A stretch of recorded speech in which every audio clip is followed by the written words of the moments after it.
Saudações a todos, sejam todos muito bem-vindos ao CELGcast, o podcast de saúde mental do Centro de Estudos Luiz Guedes. Para quem não sabe, o CELG foi fundado em 1959, há 66 anos, por professores e alunos de psiquiatria da URGS, reunindo profissionais de saúde mental, e um dos principais objetivos é promover cursos de especialização e capacitação, principalmente em assuntos de psicoterapia. Estão todos convidados para visitar o site do CELG, o celg.org.br. Hoje é um dia especial, de celebração, de orgulho para a nossa instituição.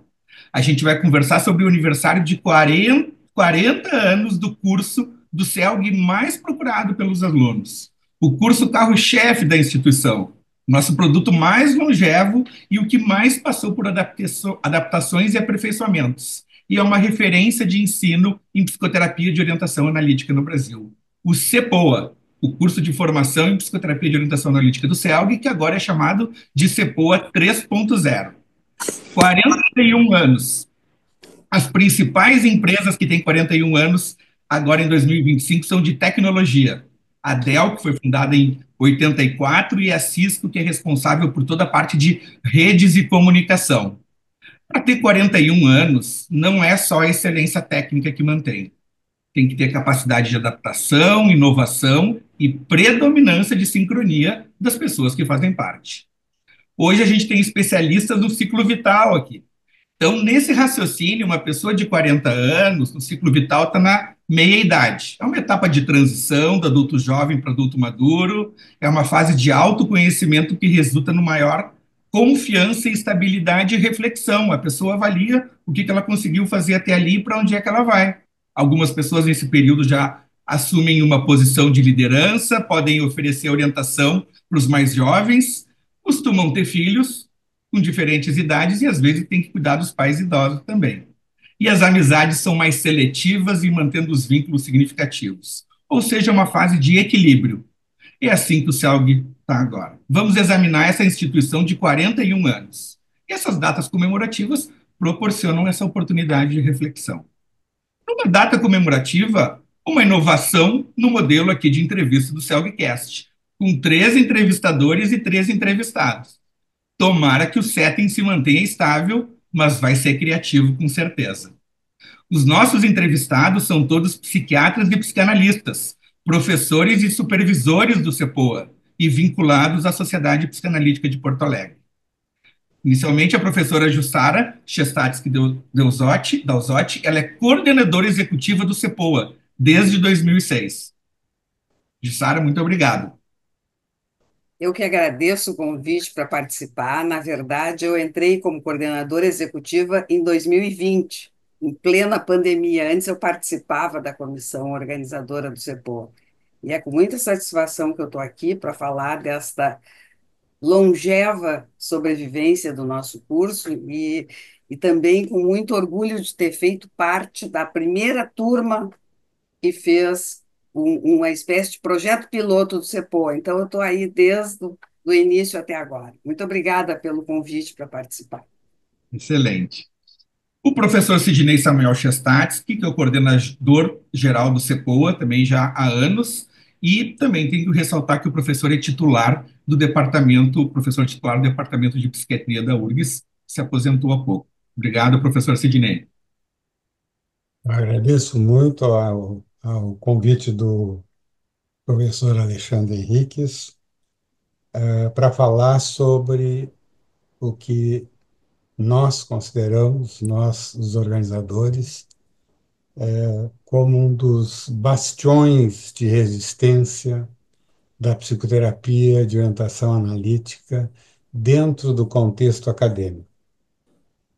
Porque, embora seja já uma psicoterapia reconhecida empiricamente, com resultados comprovados, nós temos observado que, ao longo dos anos, ela tem sido excluída dos currículos da maior parte das instituições universitárias brasileiras e que nós, há 40 anos, mantemos a tradição de ensinar uma das formas mais criativas de ajudar pessoas em sofrimento psíquico.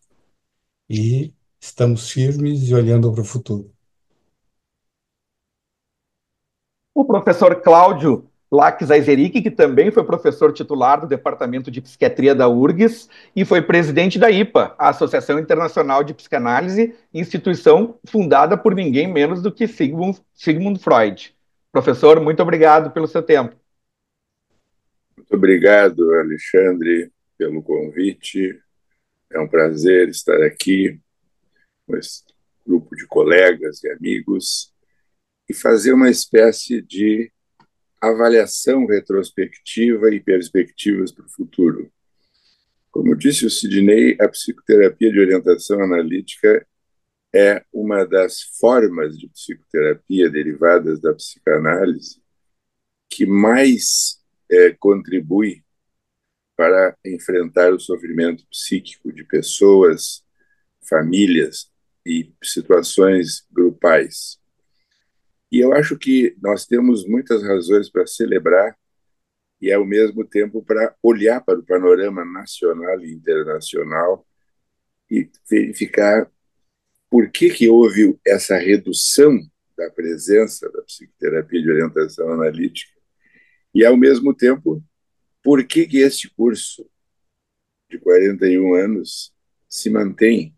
Mas ele não só se mantém, ele se transforma e ele está com planos, projetos de desenvolvimento. Então, eu acho que é um encontro muito interessante. Não é um encontro nostálgico, mas é um encontro com os olhos para frente também, de um futuro que realmente 40 anos é o início da meia-idade no ciclo vital, não é? Antigamente, uma pessoa que fazia 70, 80 anos era considerada velha, mas hoje em dia essas pessoas têm muitos projetos. Muito bom. E na banca de entrevistadores são 3 psiquiatras, a professora Ana Margarete Siqueira Bastos, ela é psiquiatra da infância e adolescência, psicanalista, e ela é professora do Departamento de Psiquiatria da URGS. E é a nossa atual presidente do CELG. Professora? Muito obrigada. É um prazer e uma alegria estar aqui com colegas tão queridos, professores, que também eu sempre respeitei muito, que me ensinaram muito ao longo da minha carreira. E é muito bom estar aqui. E o Alexandre, vou apresentar ele também, ele é nosso diretor de tecnologia do CELG, e sempre muito criativo. Parabéns também, Alexandre, para ti. Obrigada. Obrigada. A professora Vivian Pérez Day, psicanalista, perita, psiquiatra forense e professora supervisora do CELG e a vice-coordenadora do CEPOA. Vivian. Muito obrigada, Alexandre. É um prazer estar aqui com todos os meus amigos, mestres, colegas, inclusive de várias gerações, e isso me dá muito orgulho porque eu sou filha da casa, sou filha do CELG, então eu cresci dentro do CELG, toda a minha linha profissional está ligada a essa casa e a esse curso, onde eu fui aluna das primeiras turmas, depois voltei como professora, agora estou como coordenadora de programa, mais precisamente, e estou acompanhando essa evolução, como tanto falou aí os nossos colegas que me antecederam, que tem sido uma evolução, eu diria, brilhante, porque ela é inovadora, ao mesmo tempo mantendo a sua identidade. Então, é muito orgulho que eu estou aqui e muita alegria que nós estamos comemorando esses 40 anos do CEPOA.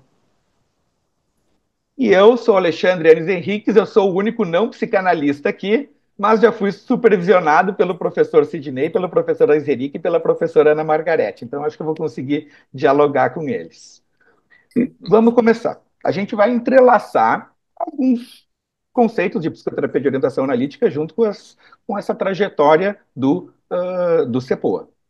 Começar pelo professor Sidney, assim, vamos tentar equacionar alguns conceitos. Vamos imaginar que tem alguém aqui nos vendo hoje, um aluno de psicologia ou medicina, que ele não sabe o que é psicoterapia de orientação analítica, né? Como é que a gente podia explicar para essa pessoa esse tipo de psicoterapia, do que ela é? Bom, a psicoterapia de orientação analítica está baseada, né, nos conceitos básicos enunciados por Freud há mais de 100 anos atrás e que também foram sendo enriquecidos ao longo desse tempo. Ela basicamente é uma experiência interpessoal dentro de um campo emocional carregado na interação, carregado de emoções, em que se discute, junto com o paciente, uma reflexão sobre as suas formas de pensar, de ver o mundo e discutir alternativas do que está se passando. Ela, portanto, é um diálogo crescente, criativo, a respeito do que os pacientes pensam, sofrem e como eles se veem, e ela impacta diretamente também nas vivências do psicoterapeuta, que usa essas vivências também como um guia, como uma orientação do que está se passando na relação. Ela é incluída nas chamadas psicoterapias de boa-fé, que é uma categoria criada pela Associação Norte-Americana de Psiquiatria.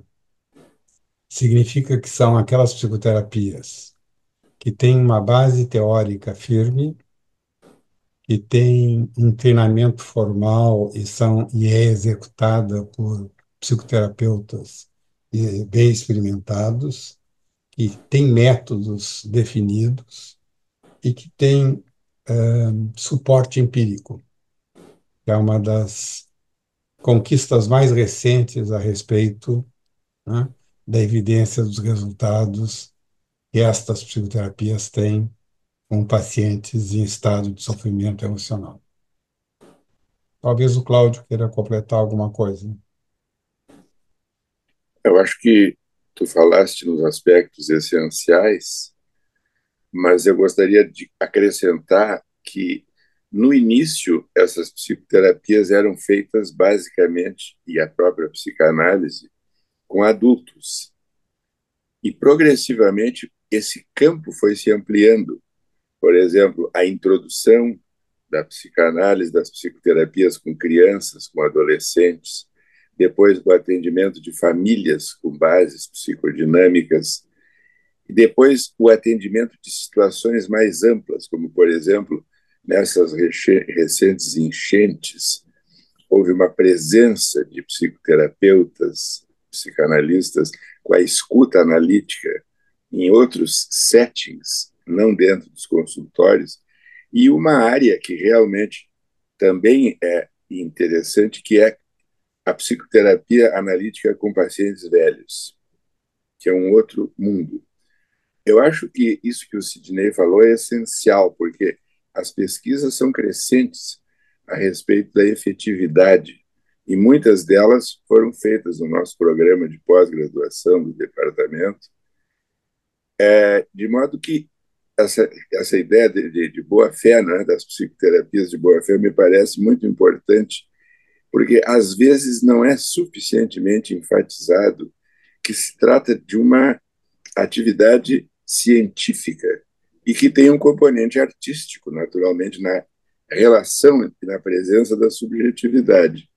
Mas isso nos dá um sentimento de mais certeza e tranquilidade a respeito do método, que um dos grandes analistas, chamado Bion, se referiu ao ato de fé no método psicanalítico e no método da psicoterapia de orientação analítica.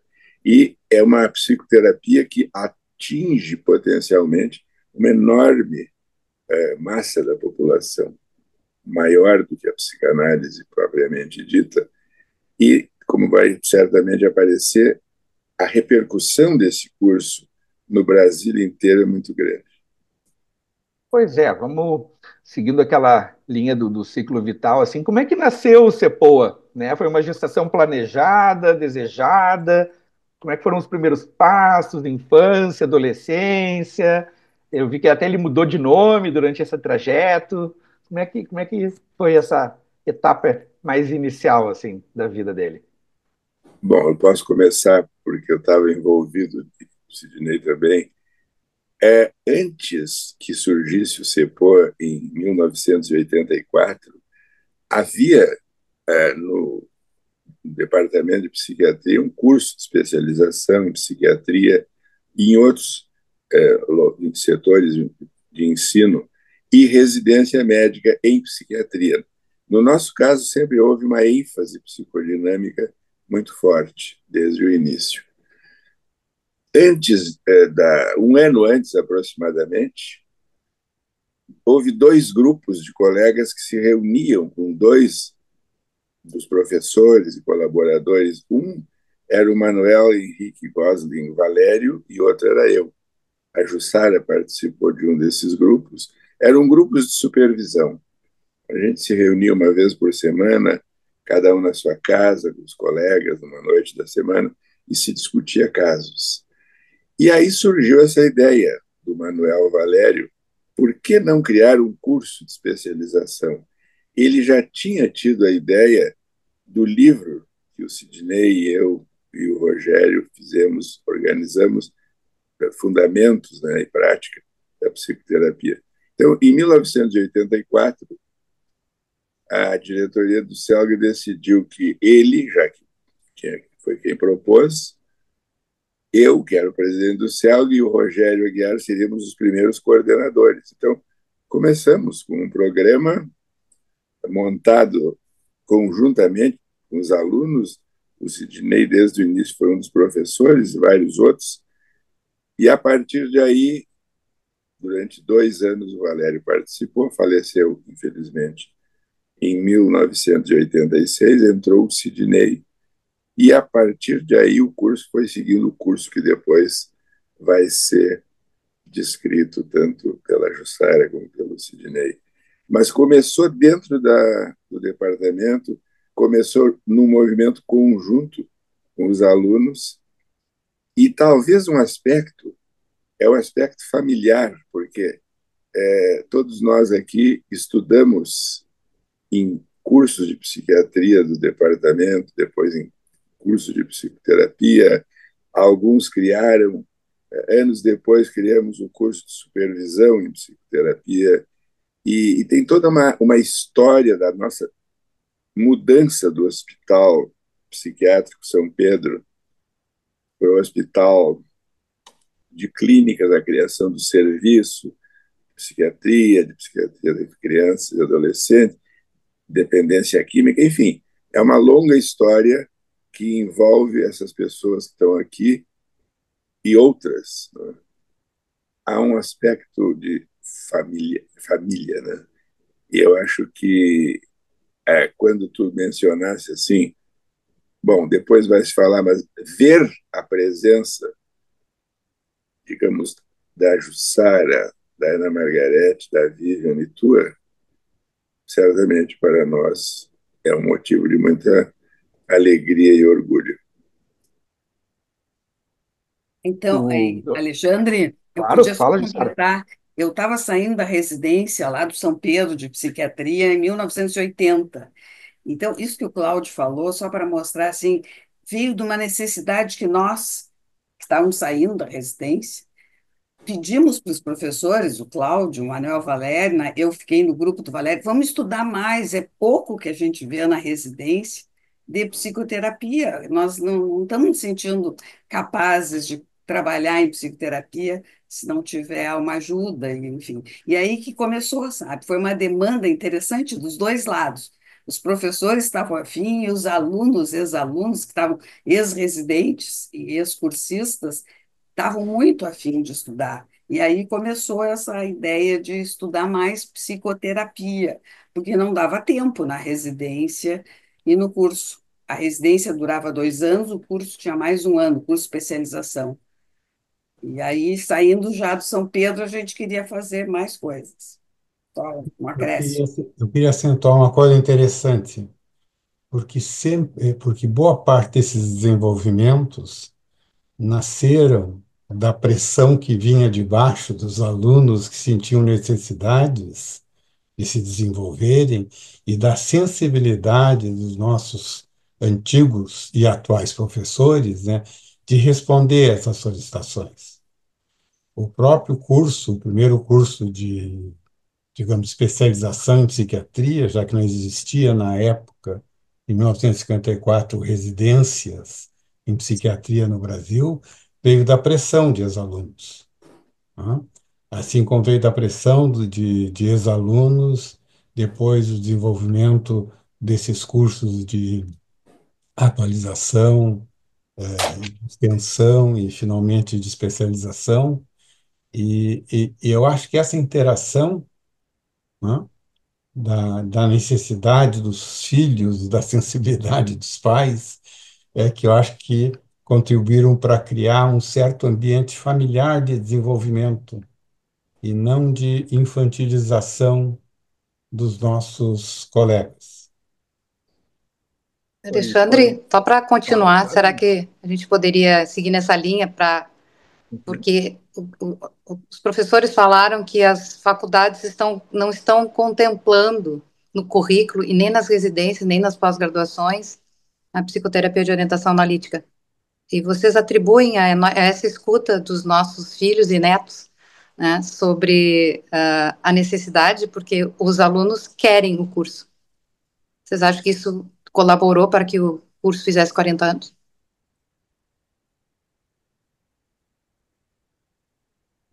Eu não tenho nenhuma dúvida, né? E o que mais também nos comoveu, vamos chamar assim, no bom sentido, foram as solicitações que começaram a vir do resto do Brasil, né? Do resto do Brasil, não, não é o resto, mas, né, dos outros estados do Brasil, dos mais diferentes rincões, né? Usando uma expressão gaúcha,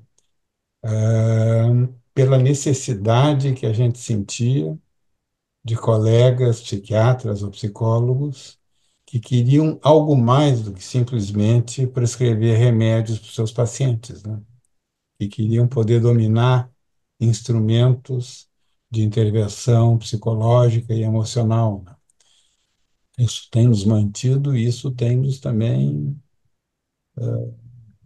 dado forças para continuar, né? Eu Eu queria queria só complementar. acrescentar. Ah, Ah, tá. desculpe.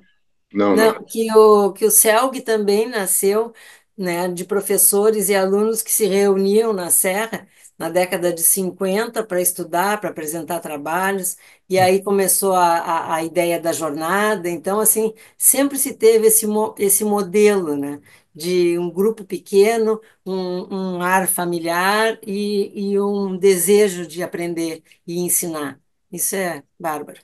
Parabéns.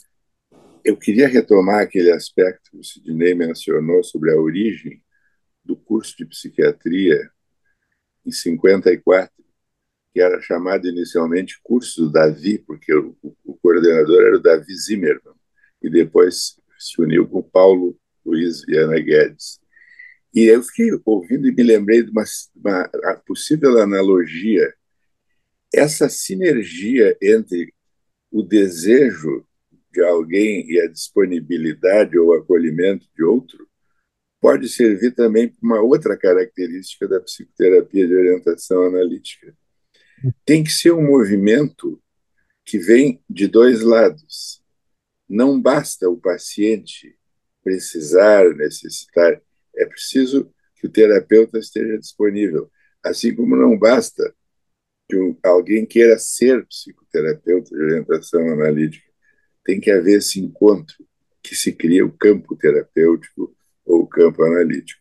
É bonito de ver como na nossa história houve vários momentos em que esses encontros entre gerações foram criando novas expressões. Eu acho que isso também revela a criatividade e a vitalidade desse grupo, porque surgem ideias que não se tinha pensado antes. E aí uma nova iniciativa. Eu só me lembro que, por exemplo, uma delas foi o Serviço de Psiquiatria da Infância e da Adolescência. Já havia pessoas trabalhando, mas de repente criou-se o serviço. E a Ana Margarete estava junto com a Lucrécia, outros colegas. Uhum. Então, É, assim, complementando essa expansão do curso, eu me lembro, durante os anos 90, algo assim, 2000, nós recebíamos convites para dar pequenos cursos. Eu fui dar cursos no Recife. A gente ia uma vez por mês, tinha um grupo que a gente se revezava, era longe, mas, sabe, em Recife eu fui algumas vezes. Eu fui no interior de São Paulo, Universidade de São Carlos, porque nos pediam Uhum. também A cursos. Cássia. Isso aí. Até houve uma vez um evento em São Paulo, porque São Paulo não sabia o que, que era psicoterapia de orientação analítica. Eles tinham a psiquiatria e tinham a psicanálise, não tinha psicoterapia, não tinha opção. Ou fazia psiquiatria clínica ou fazia psicanálise. Então, nós fomos também, lembro, um evento em São Paulo, foi um grupo grande, para dar um fim de semana, uma coisa assim, ideias do que seria a psicoterapia de orientação analítica. Então, é muito interessante, porque o Rio Grande do Sul realmente ficou caracterizado como um polo, mas a gente não tinha braços para dar conta do resto. E aí surgiram os livros, né? Os livros, as edições dos livros de psicoterapia, que foi feito a partir dos professores, está aí o Cláudio, o Cid, que eram os editores, e o Rogério, e esses livros se esgotaram rapidamente, foi vendido em todo o Brasil pela Arte Média. Aí se fez mais uma edição, que é essa última de 2015, que já está esgotada também, não existe mais. Então a gente viu que tinha uma demanda fora daqui, né, muito grande. A Arte Média vendeu no Brasil inteiro, era o livro-texto para muitas residências, muitos cursos. E eu acho que a grande mudança, talvez em termos de expansão, foi a pandemia, que trouxe a possibilidade, né? O Alexandre, que é o entendido em tecnologia, mas foi a tecnologia que nos permitiu fazer essa grande expansão. Que aí o curso foi obrigado pela pandemia, né, a se transformar num curso online. Abrimos inscrições, bom, aí de 30 alunos passamos para 50, para 60, hoje estamos com 80 alunos, do Brasil inteiro. Deixa eu contar um caso. Vai. Acho que foi fim da década de 80, o início da década de 90. O Valentim Gentil Filho, se assistir isso, vai se lembrar.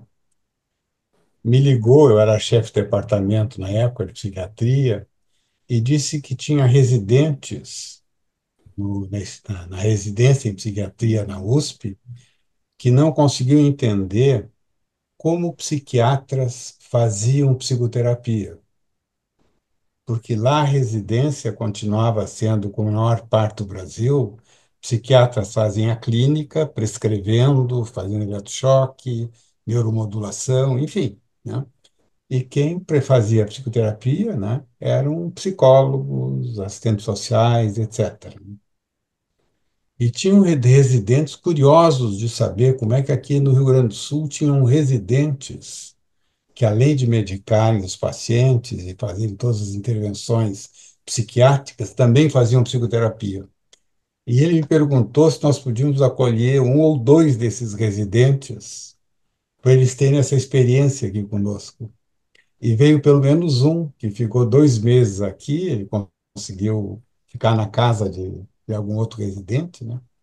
E ele ficou realmente espantado e saiu, né, encantado de que fosse possível, além de prescrever medicação e fazer eletrochoque, também conversar com os pacientes e escutá-los.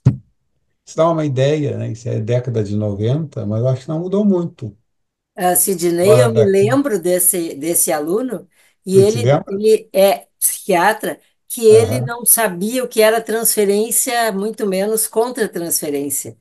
E ele teve que passar por algumas situações onde ele ficava muito assustado, porque ele não sabia como reagir às situações e às fantasias dos pacientes. Então, tem muita história desse momento. Mas eu acho que eles aprenderam bastante.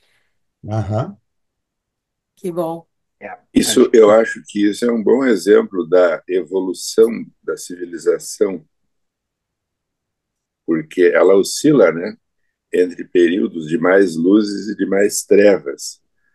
A psiquiatria tem na sua história, por exemplo, grandes nomes como Kraepelin e outros que conversavam com os pacientes, que moravam nos hospitais, que identificavam os diagnósticos, mas através do contato emocional, do contato.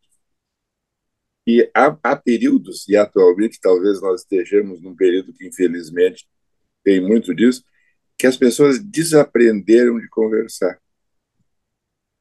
se transformaram, muitas delas, em receitadores, o que é uma pena, né? E como disse o Sidney no início, isso aqui também é um bastião de resistência, porque a coisa essencial que os pacientes procuram não é só a melhora dos sintomas, é a possibilidade de entender alguma coisa da sua subjetividade.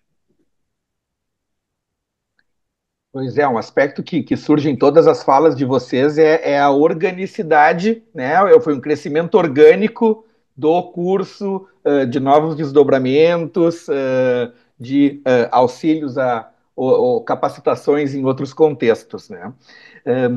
Eu queria, enfim, começar pela Jussara, mas assim, Jussara, até pelo fator trajetória do curso, assim, né? Quais foram as principais adaptações, os turning points que o curso teve, assim, né? E até tu já antecipou ali, mais recentemente, que inovações que vocês tiveram que implementar para se adaptar às necessidades contemporâneas, né? Então, como é que tu nos traz esses aspectos?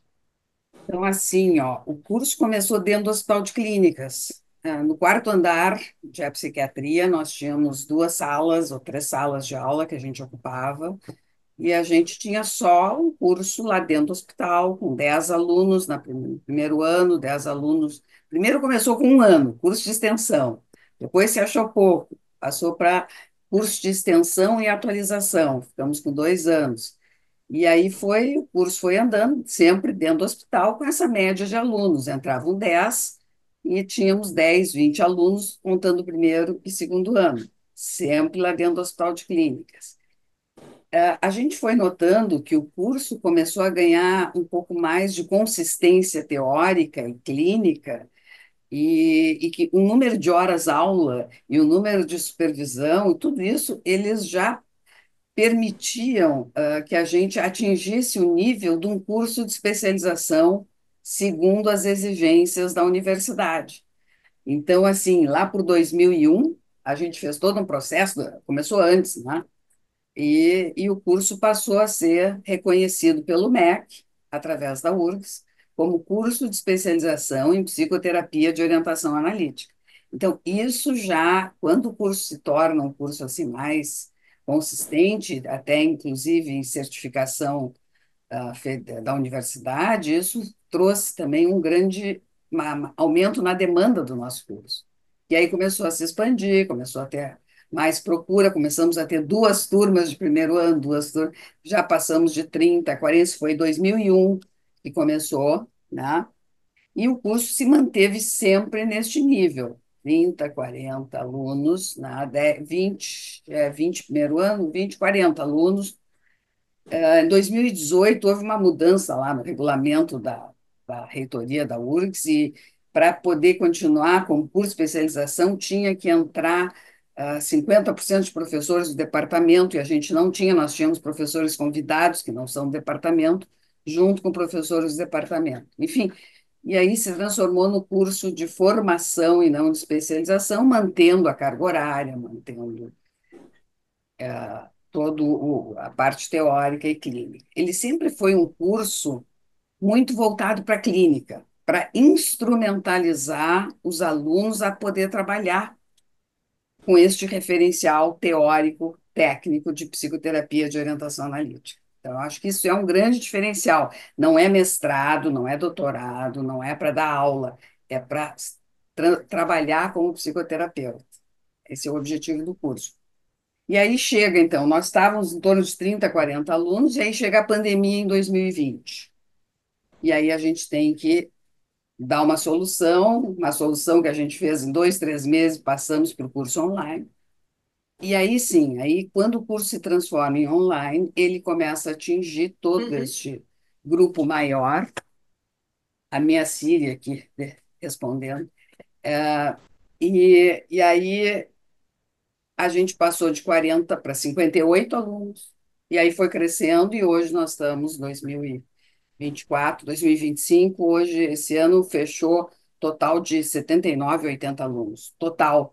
Então, assim, outra coisa que eu me esqueci de falar, nessa transformação para o curso online, o que ficou mais evidente foi isso que a Ana falou, o Cid falou, o Cláudio, quando se expandiu para o Brasil, a gente começou a ver que os alunos estavam chegando com pouquíssimo conhecimento de teoria psicanalítica, das teorias, das escolas, dos estudos em base analítica, não tinha nada, muito pouco, tanto o curso de psicologia como os cursos de medicina e nas residências. Então, a gente viu que tinha que aumentar um pouco a duração do curso para poder transformar o primeiro ano num curso básico, conceitos básicos, como a Ana disse, não sabia o que era transferência, o que é contra-transferência, coisas básicas, quem era Freud, quem eram as principais escolas, quais são as características dos conceitos básicos que a gente trabalha.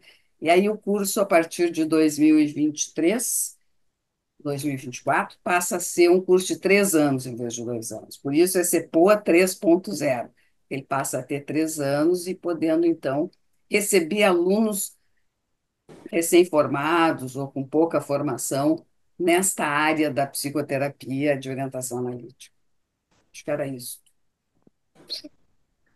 Eu não Pois tenho é, uma. ideia, eu Fala. não tenho ideia da proporção atual de professores das gerações mais jovens, mas eu acho que a essa altura já supera o número dos professores mais sêniores, o que dá uma ideia também da renovação constante, inclusive do corpo docente, né? E da nossa disposição também de ficar felizes e orgulhosos com o crescimento dos nossos ex-alunos que estão ocupando nossos espaços de novos professores. Pois é, vocês, nas falas de vocês, assim, dá para a gente ver que teve o desenvolvimento do curso, em paralelo, o desenvolvimento do contexto cultural e das instituições que albergam e chancelam o curso, e também mudanças na própria psicoterapia de orientação analítica nesse período, né? Então, vou fazer uma pergunta dupla, uma para o professor Sidney e uma para o Izeric. Para o professor Sidney, se tem mudado a demanda por psicoterapia de orientação analítica, né? Como é que tem sido essa transição, assim, das pessoas quererem aprender esse tipo de intervenção, né? E para o professor Aizerica, eu já vou colocar junto, que é se as tendências atuais de psicoterapia de orientação analítica, quais são os novos conceitos, se tem alguma outra disciplina que influencia a psicoterapia de orientação analítica e se o CEPOA está adaptado para essa realidade. Se dá para a gente dizer que o CEPOA tá up to date para poder entregar isso para os alunos, né? A procura da psicoterapia ou das psicoterapias de orientação analítica, porque tem outras psicoterapias que são psicanaliticamente informadas. Tem psicoterapias de apoio, de orientação psicanalítica, tem psicoterapias interpessoais de orientação psicanalítica, e tem formas também de psicoterapias psicanalíticas de grupo, de família, etc., né? Acho que essa demanda tem estado estável e crescente, tanto aqui como fora daqui. Fora daqui eu digo Estados Unidos, por exemplo, que eles têm verificado isso, né? Então, eu vejo com bons olhos, né, o desenvolvimento, desde que nós procuremos ou sigamos procurando, né, fundamentar nossas teorias e nossos métodos de uma forma empiricamente sustentável. E eu acho que tanto a psicoterapia como a própria psicanálise, né, pelo menos uma parcela, né, ainda não é a parcela maior, tem se dedicado a isto, né, a buscar os fundamentos, né, científicos desses métodos, dessas intervenções. Pois é. Professora Izeric, as novas e as tendências atuais em psicoterapia de orientação analítica, assim, elas, que outras disciplinas têm influenciado a psicoterapia? Tem algum novo conceito? E se o CELG se o CEPOA está adaptado para fazer essa entrega para os alunos, assim? Havia uma época que predominava um certo purismo na atitude dos que praticavam a psicanálise e a psicoterapia de orientação analítica. havia uma crença onipotente da quase ilimitada possibilidade desses tratamentos. Nós aprendemos com a experiência, e como diz a Madeleine Barranger com os fracassos, que existem alcances, possibilidades e limitações. Por exemplo, é muito comum atualmente tratamentos combinados, em que a pessoa realiza uma psicoterapia de orientação analítica, usa medicação, mas não só medicação, pode haver também, simultaneamente, outros tipos de intervenção, atendimento de casal, atendimento de família. Essa maior flexibilidade em reconhecer possibilidades e limitações. Pelo que eu observo na evolução do programa, cada vez são incluídas não só novas contribuições teóricas, porque sempre tem autores produzindo desenvolvimentos das ideias originais nas várias principais linhas, não é? Freudiana, kleiniana, bioniana, psicologia do ego, e assim sucessivamente. Como eu observo que está havendo um olhar para outras áreas, questões, por exemplo, do racismo, questões do gênero, questões sociais, questões éticas.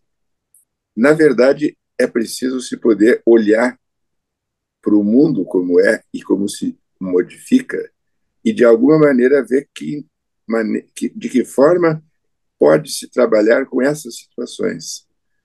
Não é uma técnica que possa ser aplicada assim, quadradamente, mas ela tem que desenvolver a escuta analítica.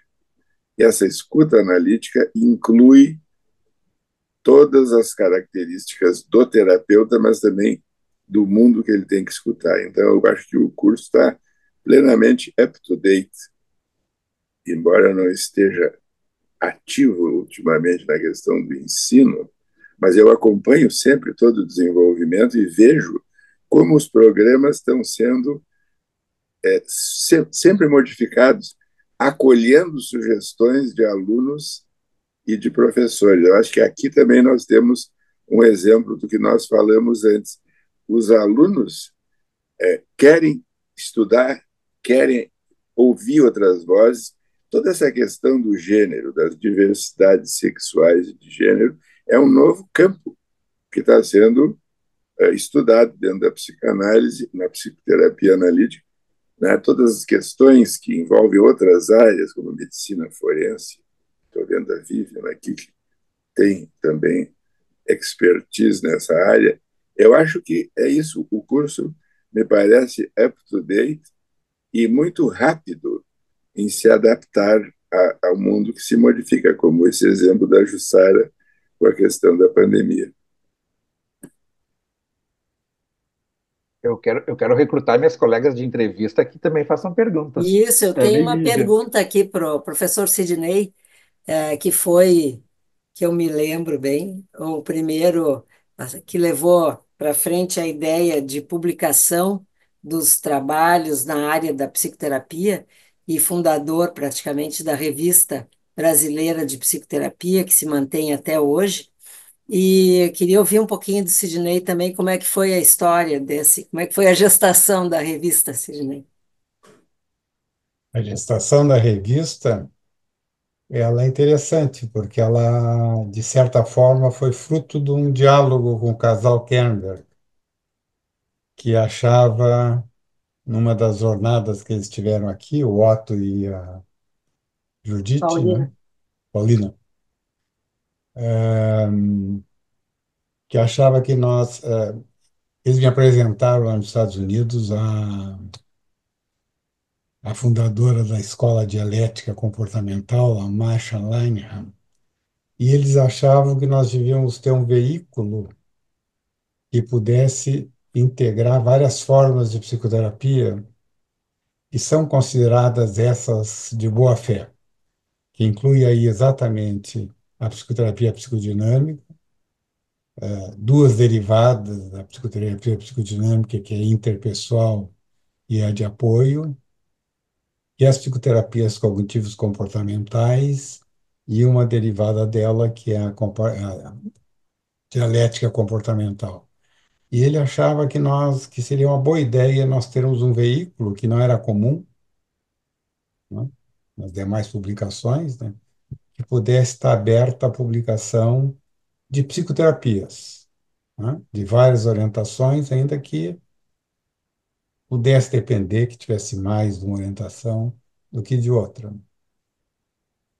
Daí o que eu fiz foi registrar o nome, Revista Brasileira de Psicoterapia, o Ótimo. CELG, que pelo menos ficamos com o direito de utilizar esse nome, e ela levou um bom tempo para ser gestada, e acho não, o primeiro número acho que até foi organizado e lançado pelo professor Fernando Gomes.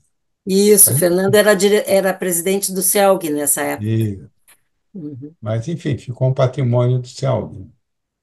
Muito bem. Eu tenho Seguimos em frente com essa revista, está indo bem. parabéns, parabéns por esse segmento, Ana Margarete. Eu tenho uma pergunta, que agora eu fiz uma viagem ao túnel do tempo e me lembrei que eu era aluna do Cláudio Ziric, lá no primeiro semestre da Faculdade de Medicina, né? E depois fui monitora de relação médico-paciente. E essa expressão veio na minha mente agora e fiquei pensando sobre nós estamos num mundo onde todo mundo está muito preocupado em falar e ninguém quer ouvir. E aí eu lembrei da nossa autenticidade aqui em estar sempre nesse lugar de escutar, né? E mudar e transformar. E também, eu acho que também sobre a questão de gênero, nós temos muitas professoras hoje, né? Estamos aqui com três professoras, né? Três professores, né? Três pessoas. Nós temos uma visão um pouco mais conectada e igualitária em relação à sociedade. Eu acho que isso é muito importante. Nossos textos estão também abarcando essas modificações.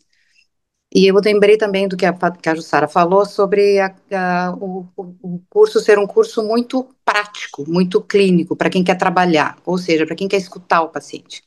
E isso não é prerrogativa de psicanalista propriamente dito. Então, talvez para os professores, não sei quem quer responder, talvez mais até o próprio Sidney, que tem mais clareza em relação ao estudo das psicoterapias em si, né? Qual a importância de ter um curso de psicoterapia de orientação analítica, inclusive porque o CELG, né, Ana Margarete, é um lugarzinho que é um colinho para o aluno da faculdade de medicina, falando em ambiente familiar.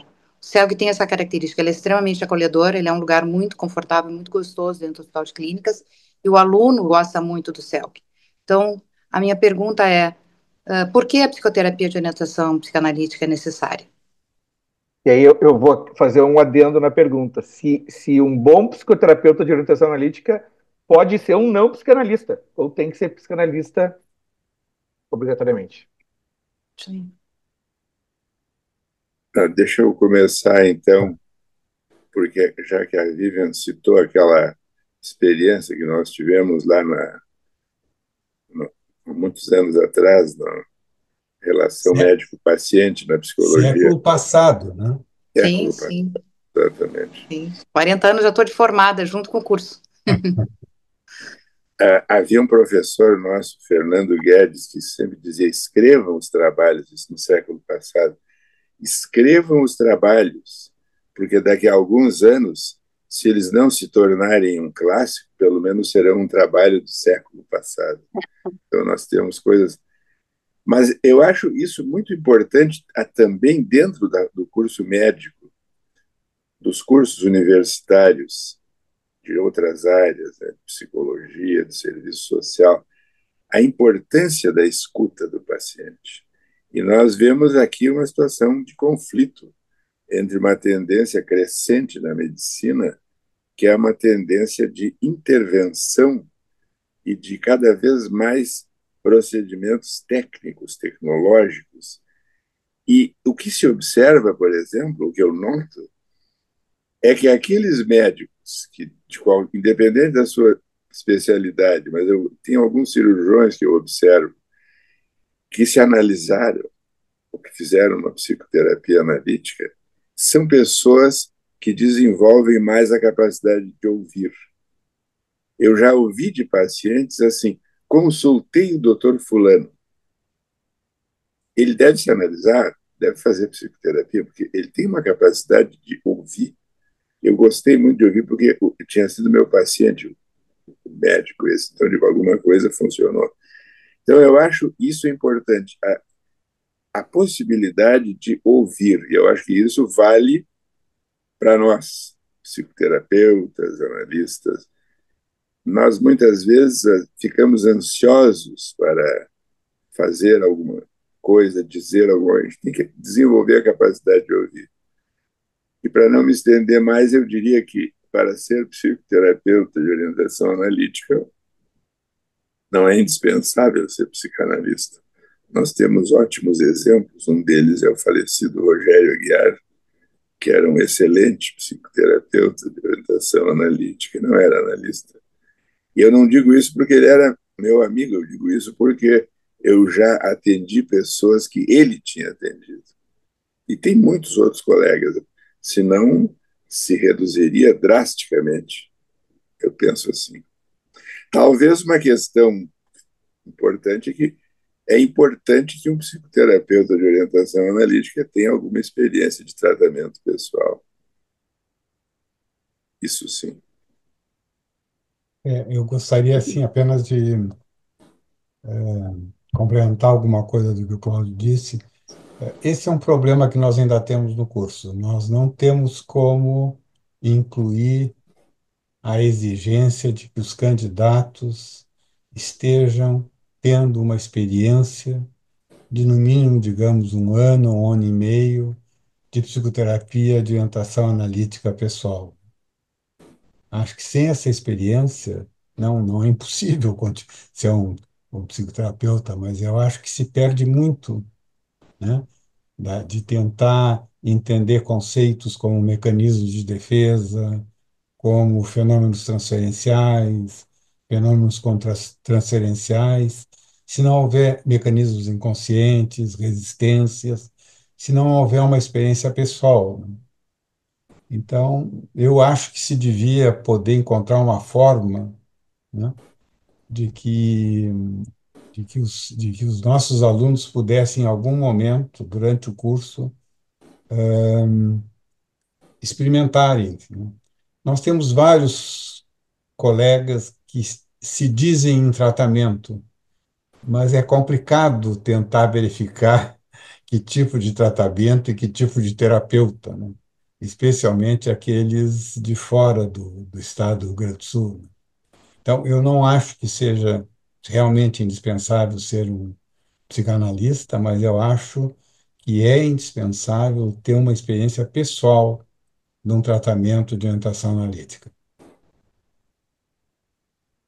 Só para completar, eu não sei se o Cláudio sabe, mas recentemente, Cláudio, eu concordo com tudo que vocês disseram.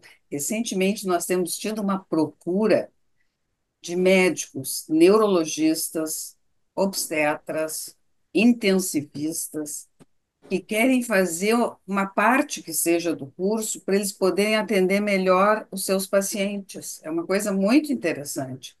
É isso que o Cláudio falou, as especialidades médicas são, é muito importante desenvolver essa capacidade de escuta e entendimento das angústias mais importantes de um paciente que está carente, necessitado de tratamento, seja em que área for. Então, muito interessante, isso não tinha acontecido, tá? E tem tido. Muito, muito interessante, né? Esse movimento de Dois médicos intensivistas. que, de repente, se dão conta que está faltando alguma coisa. Uma das grandes experiências que se perdeu, pelo menos no nosso meio, eram os chamados grupos Balens, né?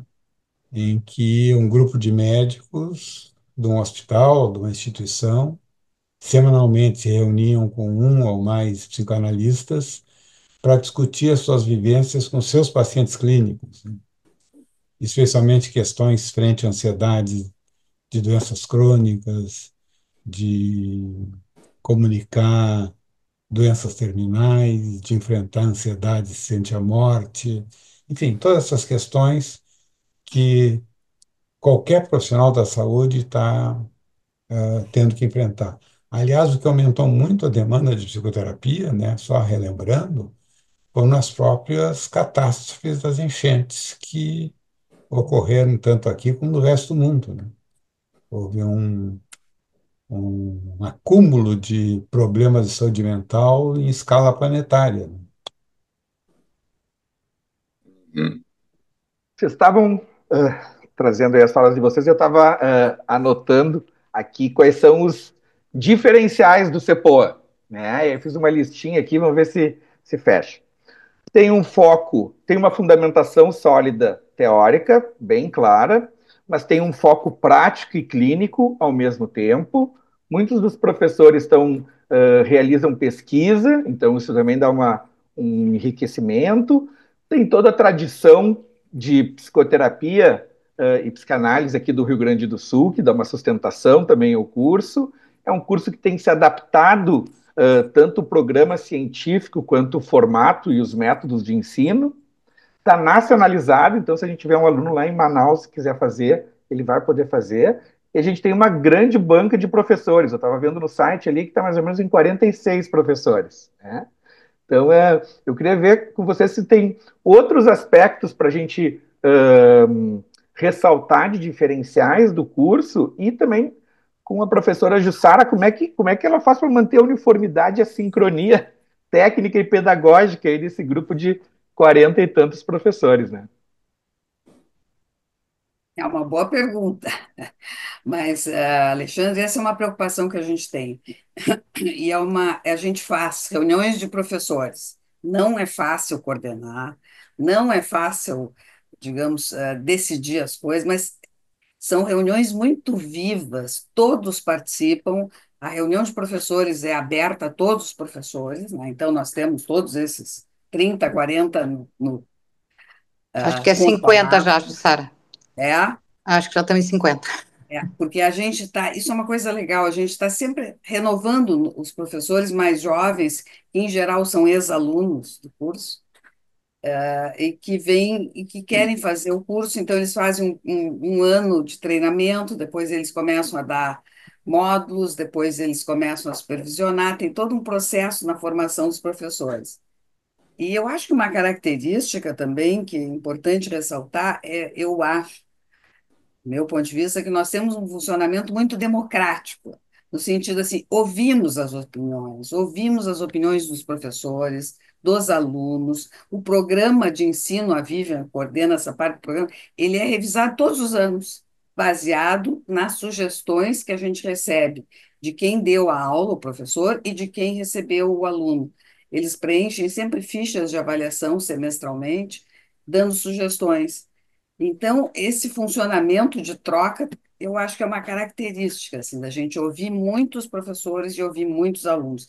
Temos um grupo de WhatsApp que a gente também troca todas as informações, e nessas reuniões grandes, que são em torno de 3 por ano, mais ou menos, em que a gente discute e faz outros eventos para poder harmonizar alguma dificuldade de, por exemplo, de orientar trabalhos de conclusão, a gente discute bastante, a gente discute critérios de avaliação, enfim, essas Nós coisas. temos também uma característica que eu não sei se é exclusiva, mas nós temos incluído na exigência de novos professores que eles façam antes um curso de supervisão, Isso, né?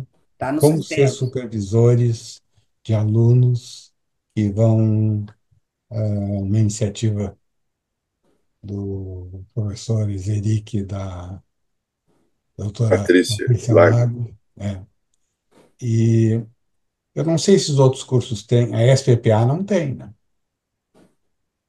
Não, não tem.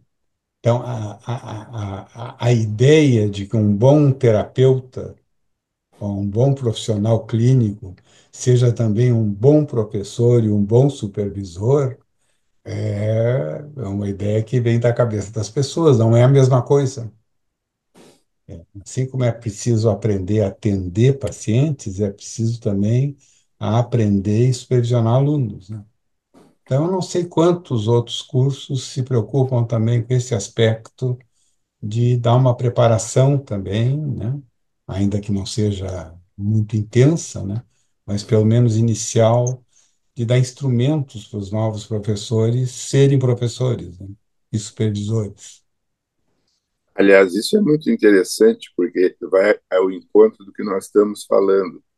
Há 21 anos atrás, a doutora Patrícia Lago veio falar comigo e dizer que estava tentando levar essa ideia, mas não estava encontrando muita receptividade, que nós precisávamos ter um curso de supervisão.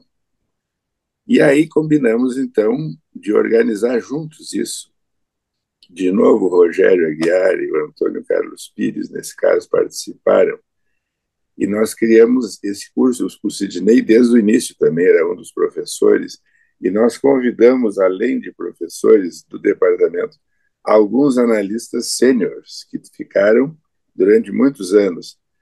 E esse curso agora está também como CEPOA, com alunos de vários lugares do Brasil, e é um curso extremamente interessante, mas o que eu queria chamar a atenção é para esse aspecto.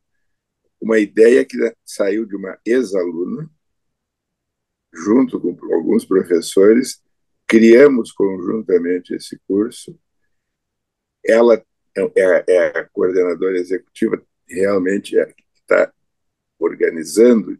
Começamos recentemente uma nova turma com pessoas de vários lugares e, de fato, é incomum, né, esse tipo de formação em supervisão, que é também uma área do conhecimento específica. Eu também queria dizer, eu queria também fazer uma menção ao Alexandre, queria elogiar a tua organização e coordenação dessa conversa, e também a tua capacidade de síntese, porque tu, ouvindo aqui a conversa, descrevesse os aspectos essenciais do CEPOA. Eu só acrescentaria a partir do que disseram a Jussara e a Vivian: permanente avaliação e atualização.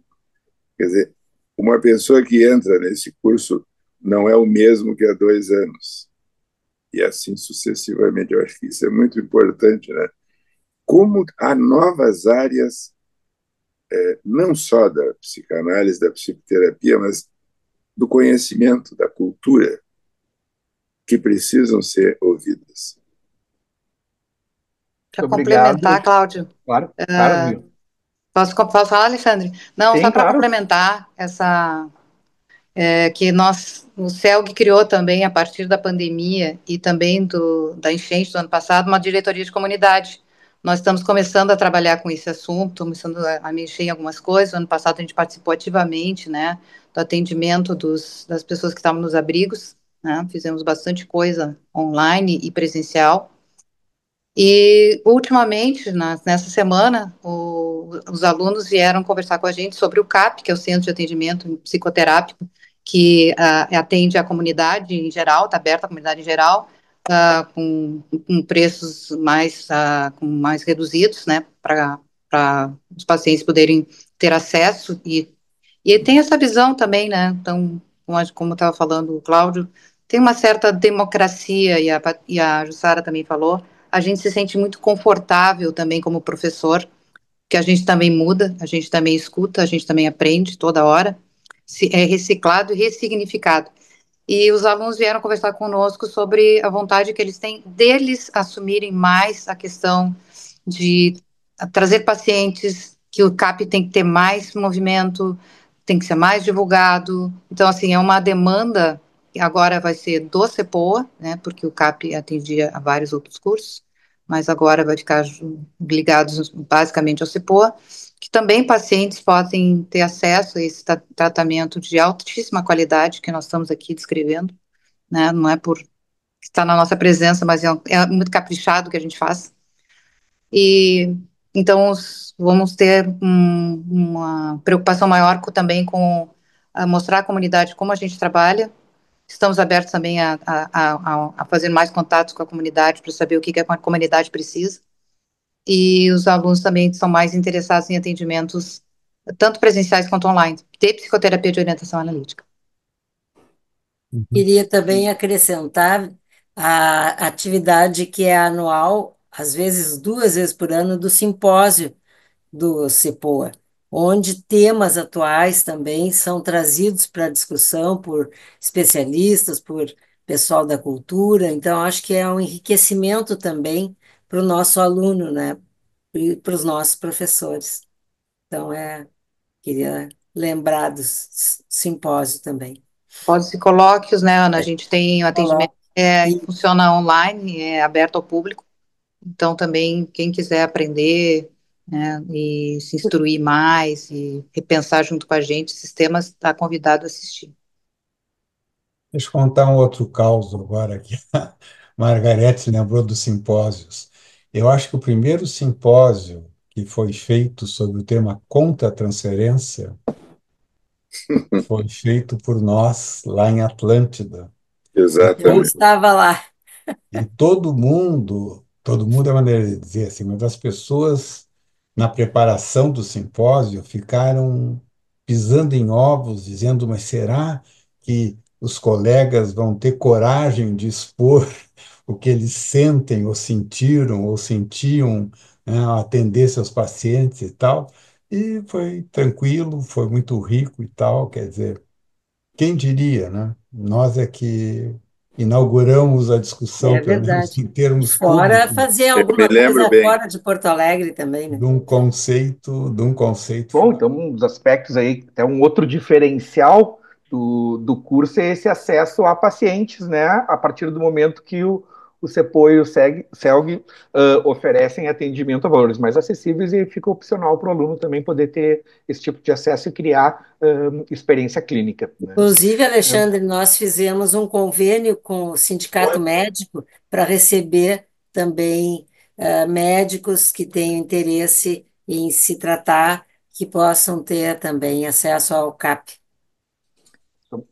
Pacientes de diferentes contextos, né? E E uma coisa que vocês estavam falando, enfim, realmente, no Brasil, muito, muito, muito provavelmente tem muito mais cursos de psicoterapia de orientação analítica do que de supervisão de psicoterapia analítica, que eu não sei, além do nosso, se tem um ou não.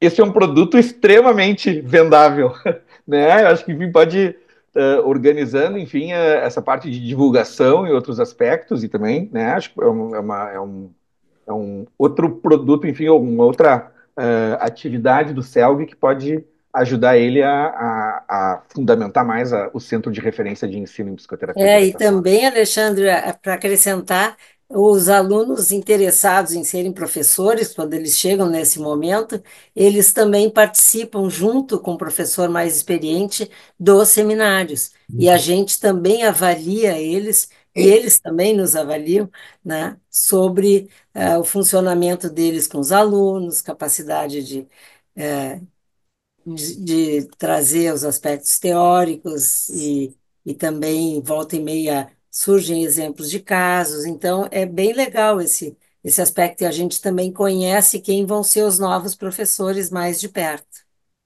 Desculpe, mas tocava a campainha e eu tive que atender. Uhum. Fantástico. O controle de qualidade do CELG na formação, né? O, a gente tinha falado antes que as pessoas de 40 anos, alguns já têm filhos, né? Então, tem os filhos do CEPOA, um já foi falado bem, que é o curso de supervisão, e gostaria de saber se vocês querem falar um pouco mais do livro de psicoterapia, que também dá para a gente dizer que é um filho do CEPOA, e de um filho sanguíneo, que é o CAPIA, que a professora Ana Margarete aí também está envolvida. E é o curso de psicoterapia, atualização em psicoterapia da infância e adolescência, que eu fui revisar, ele começou em 1990. Eu entrei no departamento em 91. E logo o segundo curso eu já passei a ser coordenadora, que a Lucrécia me passou essa missão. E eu até hoje estou coordenando, e a Suzana Fortes é minha vice-coordenadora, e agora recentemente a professora Liliana Soibelman também vai ser também do grupo de coordenação. E nós também tivemos agora um desafio em relação a um programa de inclusão social, né, de pensar também em acesso igualitário no CAPIA, em função de que a nossa residência da psiquiatria infantil está recebendo psiquiatras, psicólogos e terapeutas ocupacionais para passarem um ano aqui com a gente, porque lá em Moçambique eles são beneficiados por essa bolsa da Fundação Stravos Niarchos, que é ligada à IACAPAP, que é uma Associação Internacional de Psiquiatria da Infância e Adolescência. Então, nós estamos recebendo, e como lá em Moçambique também acontece o mesmo que no Brasil, eles nunca tiveram nenhuma noção de psicoterapia psicanalítica, e um dos alunos deste ano, ele se interessou e ele já começou a fazer o curso de psicoterapia da infância e adolescência. E ele é um aluno que vem com bolsa, também numa situação de limitação de, de rendimentos aqui, tendo que viver um ano no Brasil. E nós, então, estávamos pensando no CELG, em reuniões de diretoria, de ter, né, também bolsas para alunos de inclusão. Então, é um movimento que acabou se antecipando. E esse aluno vai receber o curso de graça e a supervisão também ele não tem como pagar, então provavelmente algum professor vai se voluntariar para dar supervisão para ele. Então, assim, esse é um desafio de hoje, né, para o futuro. E eu acho que daqui a pouco isso vai chegar no CAP. E a gente tem que estar preparado. Então, tornar a psicoterapia de orientação analítica mais acessível e inclusiva para os diferentes grupos sociais e econômicos dos profissionais de saúde, né? Nós estamos nos direcionando para o final, não é a nossa última pergunta ainda, mas eu queria ver como é que você, e é uma pergunta para todos, como é que vocês veem os próximos desafios e oportunidades do CEPOA, como é que vocês talvez imaginem que ele esteja daqui a 10 anos, enfim, vamos tentar fazer o exercício da mãe de Iná, né? Deixa eu só responder a outra pergunta sobre o livro, que eu acho que o Sidney também podia, porque esse livro é muito interessante, né? Ele tem 3 edições, mas ele tem uma história que começou com trabalhos que eram apresentados. De novo, o Valério, numa dessas, sugeriu: por que a gente não junta? E começamos a trabalhar, nós dois, o Rogério, ele faleceu antes. A primeira edição, na minha maneira de ver, é bem artesanal. A segunda se tornou meio inchada, porque nós convidamos os principais autores, para quase da psicanálise, da psicoterapia analítica, de vários lugares do mundo, né? Nós temos e que alguns ficaram na terceira, que foi mais enxuta e tal. Mas o que eu acho é o seguinte, é que esse livro é impressionante, porque eu cansei de receber lugares pelo Brasil lá fora, eu ia lá falar, de repente chegava um ou outro pessoa, estou aqui com o livro de vocês aqui, né, que é o autor. Eu acho que esse livro é um testemunho da riqueza do pensamento psicanalítico, psicoterápico do nosso meio, e pelo que eu entendo, ele continua sendo usado. Houve tantas modificações, Cláudio, que está à espera de uma nova edição, né? Nós devíamos deixar esse legado, pelo menos. Pô, que coisa incrível, eu estava pensando exatamente isso. Então, já temos uma tarefa, já Vamos temos aí um pensar no desafio. assunto. Ótimo. Não Os vai próximos. ser, não vai Fala. ser, não vai ser mais um filho, vai ser já um neto ou bisneto. E os próximos desafios, o que vocês imaginam, assim, né? Além do, então, um deles é essa reedição do livro, né? Tomara que isso surja.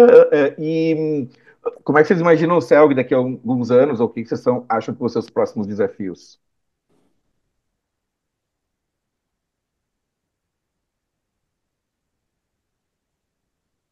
Pois é, eu estou pensando, não me ocorre muita coisa, mas o que eu penso, assim, eu sempre acho, né, como eu estou ali responsável pela manutenção do curso, não, esse ano não vai ter tantos inscritos, não, vai diminuir, não, já atendemos a demanda, não vai. E a cada ano aumenta a demanda, né? Isso que é uma coisa assim que nos causou muita surpresa. Este ano tivemos lista de espera para o curso. Então, eu acho que o curso tem um potencial nos próximos anos de manutenção, de crescimento, né, de novos colaboradores no curso, novos professores. Eu vejo que o curso continua em desenvolvimento, ele está crescendo, ele, apesar da gente às vezes achar, não, mas não vai continuar, vai, está continuando e está crescendo. Isso realmente foi, para mim, muito surpreendente.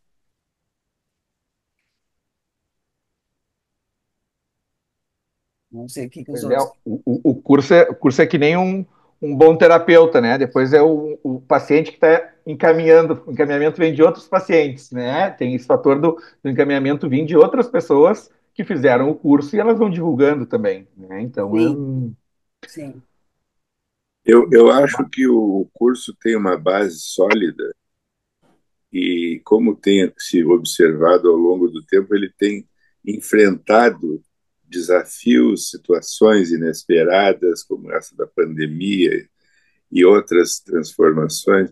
Aliás, é interessante, né?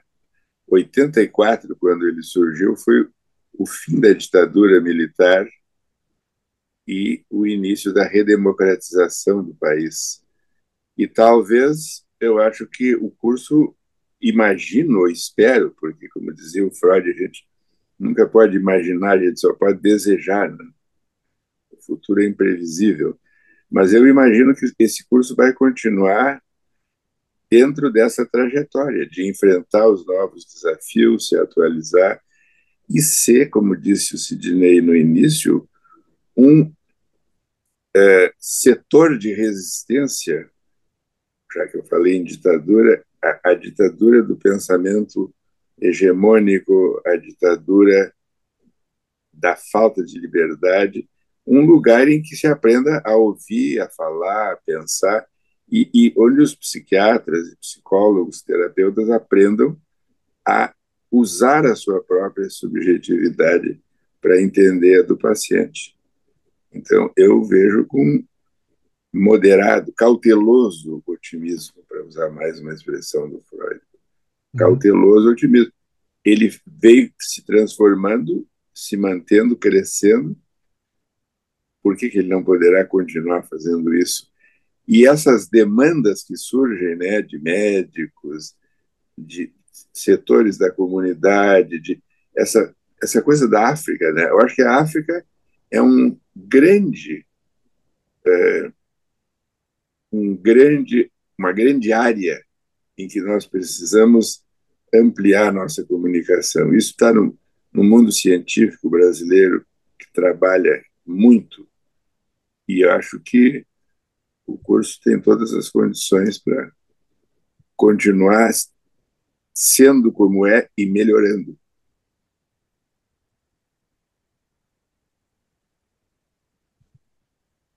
bom, nós estamos no final da nossa conversa. Eu vou fazer uma coisa que até normalmente a gente não, no setting de psicoterapia, a gente não faz, que é fazer duas perguntas ao mesmo tempo, né? Mas eu vou fazer isso. O, qual é o recado que vocês deixam, né, desses 41 anos do CEPOA? E que mensagem vocês dariam para os futuros alunos e professores do CEPOA? Então, pode ser a mesma, não, mas enfim, o que vocês deixariam para as próximas gerações aí, né? E o que esse momento faz vocês pensar, assim, chegar a 41 anos de CEPOA?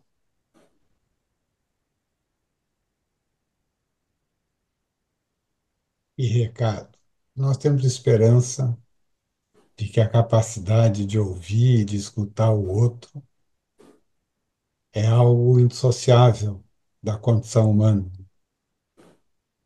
Tem um registro interessante do Charcot mostrando ou exibindo para a plateia dos seus alunos na Salpêtrière, de uma das suas pacientes histéricas, que está sendo exposta, né, num palco, e ela está o tempo todo dizendo: mãezinha, mãezinha.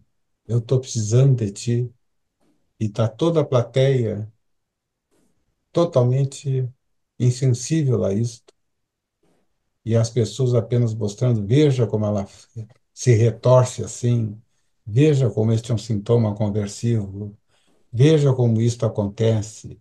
Daqui um pouco, se a gente pressionar um pouco mais, ela vai ter um desmaio, uma convulsão, e ela clamando, pedindo por a mãezinha vir socorrê-la. Freud foi o primeiro, não foi o primeiro foi o Breuer, a escutar o sofrimento. E eu acho que esta é a base realmente da escuta psicanalítica. E provavelmente acho que é isto que nós acreditamos que é indispensável para a prática de qualquer especialidade dentro da área da saúde. E espero que os nossos alunos compreendam isto e aproveitem. Isso vai ser sempre necessário. Coisa que eu me lembrei, assim, nesse sentido, quando eu fui aluna do Cláudio, que eu fiz supervisão com o Cláudio, e uma coisa que o Cláudio dizia, e eu acho que isso vale para até hoje, quando a gente, por exemplo, no curso, durante o atendimento de um paciente na supervisão, a gente vê o resultado do trabalho, aquilo nos dá força para continuar. Tá? O Cláudio dizia, nós temos que ter tratamentos bem-sucedidos para a gente acreditar no método. Tá? Isso foi o que ele me disse na época. Daí ele me disse, vai, agora tu vai continuar estudando. E isso, né, eu acho que eu trago até hoje, né? Quando o curso mostra um pouco isso para os alunos. A psicoterapia funciona, ela dá resultados, psicoterapia de orientação analítica. Isso reforça para nós a manutenção desta perspectiva de que esse tipo de tratamento ele não tem outra maneira de trabalhar senão dentro deste referencial. Existem outros tratamentos, mas o que a gente oferece é um bom tratamento que dá resultado, para alguns casos. É isso. Eu me lembrei daquela música do João Bosco e do Aldir Blanc, o Bêbado e a Equilibrista, que a Elis Regina cantava. E há um momento em que ele se refere à esperança equilibrista. Sabe que o show de todo artista tem que continuar. Então, eu acho que nós temos, depois desses 41 anos, todas as razões para ter esperança, vendo, por exemplo, essa conversa aqui é emocionante, porque tem dois do início do curso, né? Sidney e eu, e tem quatro das gerações sucessivas. Curiosamente, por alguma razão, eu estava pensando na minha filha. E eu acho que a sensação é de orgulho, né, dos filhos que se desenvolveram e que estão tocando o curso e fazendo todas as modificações possíveis e necessárias.